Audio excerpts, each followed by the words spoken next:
একটা ছবি দেখাই, প্রতিদিন একটু একটু করে ঘর বাড়ি জমি গিলে খাচ্ছে নদী। গঙ্গা ভাঙনের কবলে শামসেরগঞ্জের চাচন গ্রাম পঞ্চায়েতের নতুন শিবপুর এলাকা। নতুন করে ভাঙন শুরু হয়, আতঙ্কে ঘুম উড়েছে বাসিন্দাদের। সে সম্বলটুকু নিয়ে কোথায় ঠাঁই নেবেন এই কথা ভেবেই আকুল হচ্ছেন এলাকাবাসী। ভাঙনের ফলে গতকাল স্থানীয় স্কুলে বাসিন্দাদের জন্য রান্নার ব্যবস্থা করে প্রশাসন, কিন্তু এভাবে আর কতদিন? কবে হবে গঙ্গা ভাঙনের স্থায়ী সমাধান, প্রশ্ন করছেন দুর্গতরা।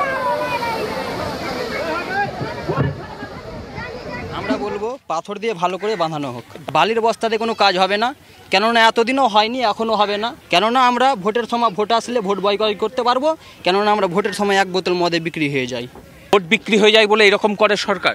হ্যাঁ, মানে ভোট বিক্রি হয় এটা বলতে চাই? হ্যাঁ, ভোট আমরা বলতে চাইছি বিক্রি হয়। এখন আমাদের কালকে থেকে ঘুম হারান হয়ে গেছে, বাড়িঘর যে পড়ে গেল, এখন কোথায় যে থাকবো?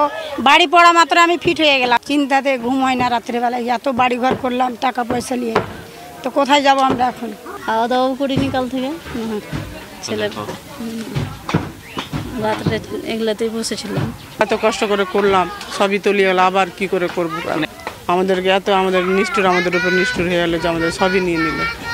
কিছু তো টানতেই পারিনি বাড়ি থেকে, আমরা কোথায় যাব, কোথায় দাঁড়াবো? কোনো কিছু তো আমাদের করে দিবে? খেটে মেটে করলাম ওটা, আর কোন জায়গায় আমাকে কিছু কিনা নাই আমাদের।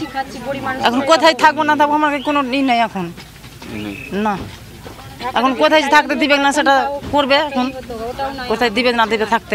সব যাওয়ার পরেও যদি জায়গাটা একটু থাকতো তাও থাকতে পারতো টিন টিন দিয়ে, ওটাও তো নাই আমাদের, সবই গেল। এখন কোথায় থাকবো না, কোথায় থাকবো আমরা? এখন রাস্তায় আমাদেরকে থাকতে, আমাদের জায়গাও কিনতে পারলে আমাদেরকে সেটা করে বাড়িটাই করেছিলাম। হ্যাঁ, খেটে করা বাড়ি, মানে মেহনত খুব, আর কিছু নাই আমার, সম্বল শেষ।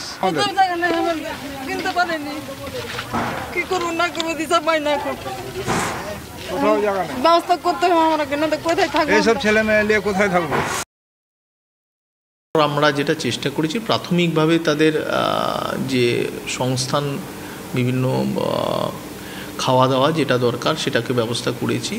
ওখানে বালির বস্তা ফেলা হচ্ছে, তো সঙ্গে সঙ্গে অ্যাকশান নেওয়া হচ্ছে। কিন্তু ব্যাপারটি যেটা হচ্ছে, ওনাদের যা নিয়ম আছে যেটা আমরা বুঝেছি যে প্রথমে বালির বস্তা, সাদা বালির বস্তা দেবে, তারপর ব্ল্যাক যে বস্তাগুলো সেগুলো দেবে, এবং তারপরেও যদি না ধরে তারপরে বোল্ডার বা অন্যান্য কাজগুলো ওনারা করেন।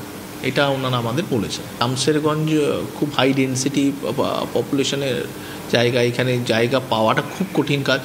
তাও আমরা অলরেডি দুবার দিয়েছি, পাট্টা দিয়েছি। চেষ্টা করব যদি এরকম আমরা আবার পাই জমি, তাহলে নিশ্চয়ই দেব। দীর্ঘদিন থেকে প্রশাসনের দ্বারস্থ হয়েছে, কিন্তু তাদের জন্য কেউ ভাবেনি। কারণ যদি স্থায়ী সমাধান হতো তাহলে হঠাৎ করে হয়তো কাল থেকে তারা ভিটে ছাড়া হতো না। প্রচুর কষ্টে তারা বানিয়েছিল শেষ সম্বলটুকু দিয়ে এই বসত বাড়ি কে বা না বানাতে চায়? তার স্বপ্নের একটা বাড়ি, সেখানে তার জীবন কেটে যাবে। কিন্তু হঠাৎ করে গঙ্গা নদী তাদের ভাঙনে, তাদের একদম চিন্তাধারা, তাদের যে স্বপ্ন সেটাকে ভেঙে চুরমার করে দিয়েছে। বর্তমান পরিস্থিতিতে তাদের যে চিন্তা ভাবনা ছিল, যে ভবিষ্যৎ ছিল, সেটা যেন অদূর অন্ধকার।